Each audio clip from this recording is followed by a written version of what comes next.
There are only 3 STARS members left now. Captain Wesker, Jill, and myself. We don't know where Barry is. Hi, this is Joe White, the voice of Chris Redfield in the Resident Evil Remake. And I'm going to answer some questions.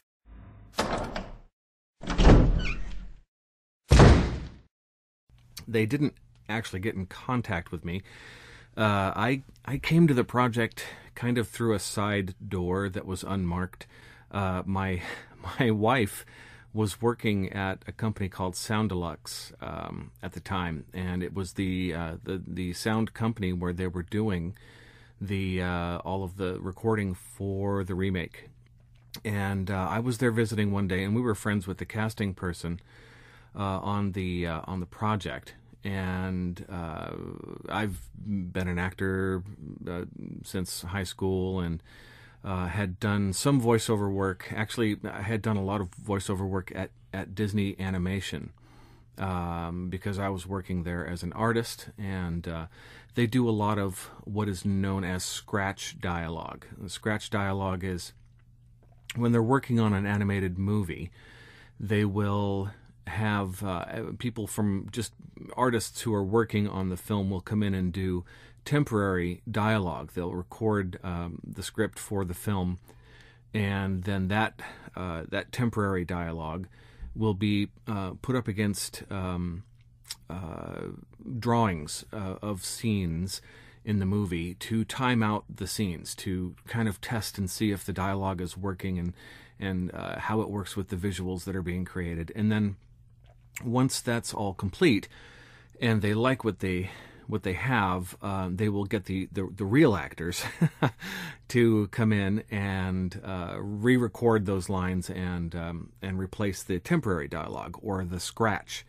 The scratch is then removed and the real dialogue's put in. So I had done a lot of that, and had actually had some of my scratch was deemed good enough by the producers and directors of the films that I worked on to stay in the movie. So, for instance, I did a lot of scratch on Chicken Little, and ended up having 3 characters in that movie. I'm the horse umpire, who he does something like "Strike 3," and like a horsey umpire voice. And I had voices in Meet the Robinsons and Tarzan and Emperor's New Groove. I had 8 characters in there. I'm the guard who says, "I'm sorry, but you've thrown off the Emperor's Groove." That's me. I'm also the guy who says, "For the last time, we did not order a giant trampoline," at the end of the film. And a couple of other characters. And I'm the guard that says, "I've been turned into a cow. Can I go home?" I'm that guy. So, I had a little bit of voiceover experience, not a whole lot, but the casting person said, "Would you try to read this dialogue for Resident Evil?" I happened to stop by Sound Deluxe that day, and she said, would you read some of this Resident Evil dialogue and see if you can match the original voice? So what they were looking for actually was someone to match the sort of the sound of the original guy. I forget his name now. I apologize.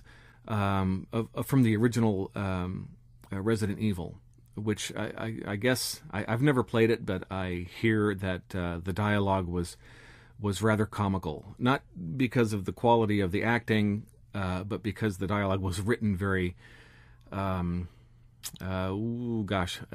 less good than it could have been, I think is a diplomatic way to say it.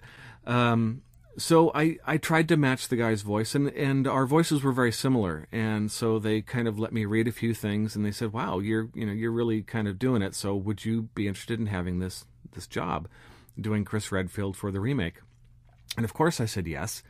At the time, I wasn't a real big video game player, but I certainly became one after I did the gig because I had to hear how my voice sounded in the game and whatnot, and I became addicted to it. So now I play video games ad nauseum, and it's kind of destroyed my life. But that being said,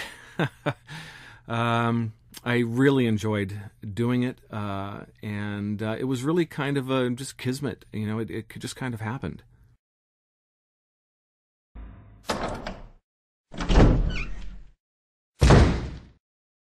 No, I had not. Chris Redfield was the first video game voice that I did. It was the first game I had a chance to do. I did end up doing several other games after that. I did Red Faction. I did over 40 voices for EverQuest 2, which was a lot of fun. I'm all kinds of characters throughout that game. And did some Lord of the Rings stuff where I got to play Gimli the dwarf. Nobody tosses a dwarf! Believe me, it may not sound good right there, because doing a dwarf, an angry Scottish dwarf, you really have to warm up for about a half an hour. Your voice has to warm up before you can do that kind of crazy stuff. And I was hoarse for about 3 days after I did the gig. Imagine screaming for 4 hours straight, 2 days in a row. That was the gig. So, no, that was my first video game.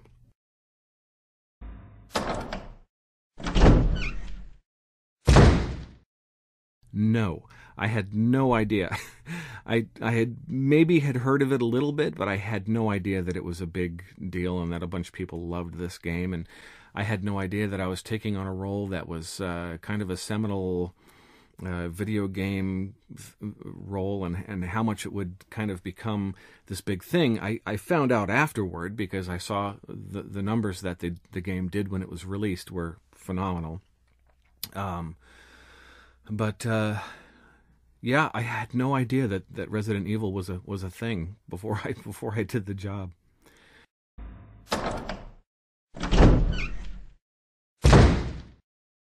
The only request that they had was that they wanted me to try and match the previous actor's voice. So I started out the sessions. I think we did the entire game in, I think, a total of maybe 6 or 8 sessions, including pickups and redos and things. So imagine that when you do voiceover, the longest session that you can do when you're doing a union gig is 4 hours. They don't work you more than 4 hours because it can really overstrain your voice. So probably 6 or 8 4-hour sessions to record the entire game. And really the only request that they had was that I try to match the previous actor. Now after about the first day, they gave me some leeway to do some things my own way, and they liked what I was doing. So after a while, they just said, "You know what? We like what you're doing naturally. Let's go ahead and just let you be Chris Redfield. Just do what you would naturally do. Don't worry about voice matching the previous actor." And that was very freeing. It was nice because I didn't have to keep listening to samples of the previous actor to try and match my tone and his cadence of speech. It was very nice to be able to just do Chris Redfield my way. And we had, of course, the director was in the booth with me the whole time. Not in the booth, but he was in the recording room, and I was in the booth. And once in a while, he would give direction on how he wanted a certain line read, or what the feeling behind a certain line was supposed to be. And Carol Rougier, who was the casting person on the project, would translate. He would speak in sort of broken English, Japanese broken English, and Carol would then try to relay to me in the booth what the director was trying to say. And Shinji Mikami. And so, I kind of got this secondhand interpretation of what the direction was supposed to be.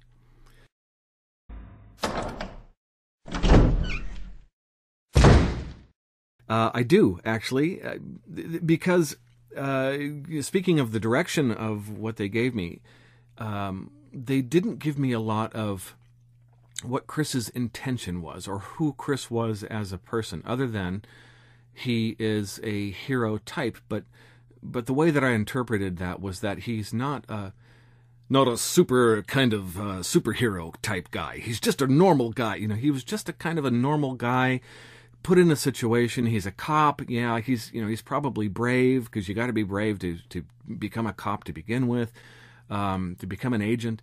To put yourself into that kind of a situation, you have to be a brave character. But I decided to downplay that a little bit and just kind of play him as a normal guy in a really terrifying situation. I mean, you know, let's be real. If any normal person was put in the situation that Chris Redfield is put in, you'd probably freak out and have a heart attack and die. So I tried to play him as a normal guy in a situation where there are horrific things happening all around you, and you don't understand what's going on, but you're trying to make sense of it all. And you're not a superhero. You don't have any. You know, you're just as afraid as everybody else. You know, and you're in this crazy situation. So I kind of did that spin on him, and I just tried to. You know, speaking of, do you think you have something in common?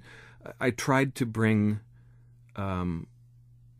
what I would be like in that situation. Of course, in reality, I would be hiding behind one of the potted plants the entire time, because I'm a coward, basically.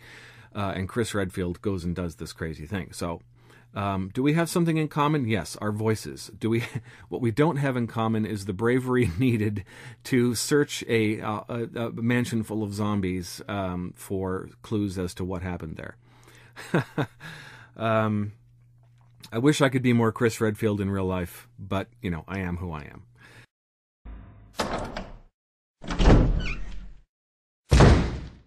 Yes, I did. Have you ever played any games of the series? I've played them all, except Resident Evil 6. I've only seen. I haven't actually played it. My favorites, well, I really like Resident Evil 0. I really like Resident Evil 4, I think, is my favorite. Really got into that one, and I still replay it all the time. Just recently I did an appearance at a club in Hollywood for the reissue of the Remake game for Capcom. I got to see the remake and whatnot, and it inspired me to go back and play the remake, which I hadn't done in years, and just really enjoyed it. All of the games in the series are fantastic. My feeling is they lost their way with 5 and 6 because they just kind of, they didn't have that old school horror feeling. They just became more run and gun style of games. And that's not really my genre. I really enjoy suspenseful stuff where I have to solve puzzles, and it's not so much, I mean, I enjoy the fighting and the shooting and the killing and the zombies and the biting and the blood, but what I enjoy more than that is the suspense. Moments, for instance, like where you're walking down the sort of long corridor in Resident Evil, the remake, and you've got the creepy music going, and then all of a sudden the windows break and those crazy zombie dogs jump through. That scared the crap out of me. I gotta tell you, even as how old was I when I made that? 42? I jumped out of my seat when those damn dogs jumped through the windows. It was great. It was a really thrilling moment. So, and I do now play video games all the time. I play World of Warcraft mostly. So look for Steel Horse on the Paranold server, and that's me. Of course I would. I think Roger is fantastic, and I've never met him in person, but I've seen videos of him, and he seems like just the coolest guy. I want to go have a beer with this guy and just hang out and do dueling Chris Redfields. So, Roger, if you hear this, it's an open invitation. I will buy at least the first round. You're probably richer than I am, so you can buy the second, third, and fourth rounds. Yeah, love the guy. Think he's great.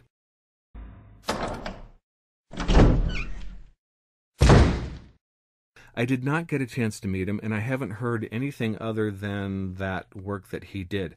I'm not sure that I forget the guy's name. I really apologize. I don't mean to diss him as an actor, but I don't know that he's done a whole lot of other stuff. I have looked him up on imdb.com, and I don't see a lot of other titles under his name, so I don't really know what else he's done, or if he's still in the game, or, I mean, the voiceover game, or what he's up to.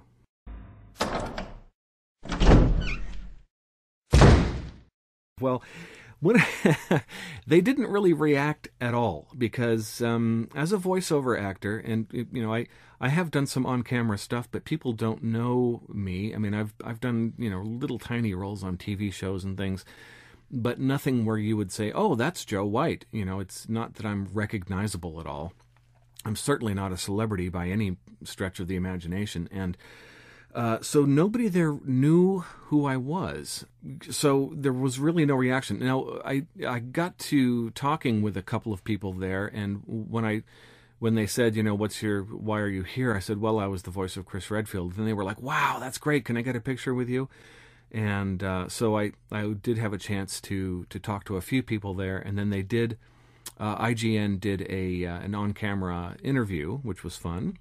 Yeah, so it was really kind of a thing where I was invisible, just walking among all the people there. And the place was packed. It was a club called Dirty Laundry. It's down in Hollywood, and very cool club, kind of an underground thing. It kind of looks like the interior of the mansion in Resident Evil. This is great, kind of creepy, semi-zombified club. And it was packed. I mean, it was wall-to-wall people. It was very difficult to move through the place. But, you know, they had originally discussed the possibility of Peter and I doing, Peter who played Wesker, of the two of us doing some kind of, you know, getting up on stage and reading some of the dialogue back and forth or something as the characters, but that didn't happen. So, you know, it was a lot of fun, and it was fun to meet a few fans. But yeah, that was about it. It really was more about the company and the re-release of the game. They had some stations set up where people were playing the game, and it looks fantastic. They really did a good job on it. You know, there were actually some scenes where I would love to have gone back and revoiced certain little sections that didn't sound good, but you know, you can't. It's 12 years later, and my voice has probably changed a little bit. Yeah, that was a good time. Good time.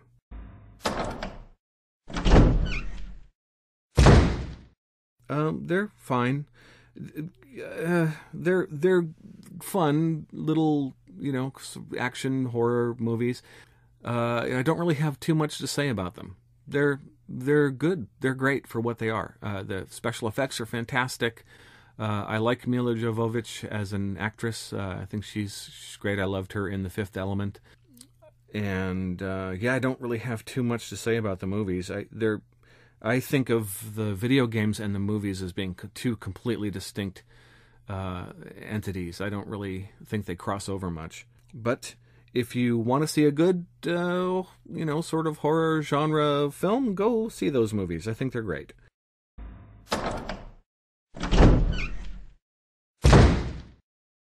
Boy, that's a tough one. I haven't thought about it. Actor would I like to see as Chris Redfield? Oh, maybe someone like, oh gosh, the guy who died from Fast and Furious, Paul. Oh gosh, what's his name? The lead actor from the Fast and Furious series, Paul Walker, I think would have been a great Chris Redfield. Unfortunately, he is gone. Who else? You know, I wouldn't mind seeing someone a little less heroic play Chris Redfield.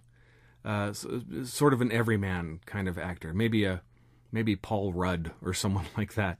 I would love to see Steve Carell play Chris Redfield, because he would bring his sincerity and his everymanness to the role. And I think that would be a great thing to see. I like to see, rather than people who are superhero types, I like to see regular people get put into crazy situations. I think that's much more suspenseful and much more interesting to watch than The Rock as Chris Redfield, or, you know, some superhero type guy, because you know they're going to win. You put an average guy in that situation, and there's some doubt there. He might not make it out alive.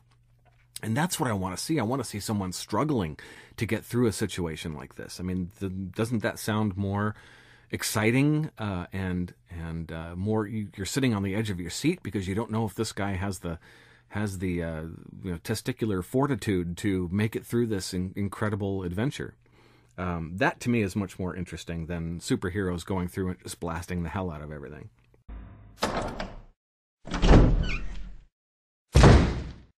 I don't have any current projects at the moment.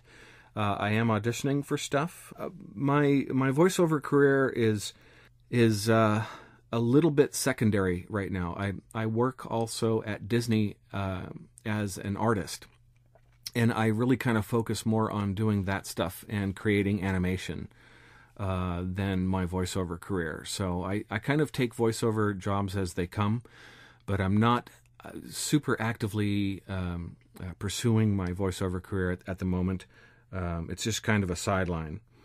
But you never know. I mean, sometimes things come along, and I certainly do have my fingers out there in several different voiceover pies, as it were. And we'll see. We'll see what happens. I would actually really like to get more work in animation as a voiceover person, because I really enjoy that. But I'm not adverse to doing any video games, so if any of you video game producers out there need some voiceover, give me a call.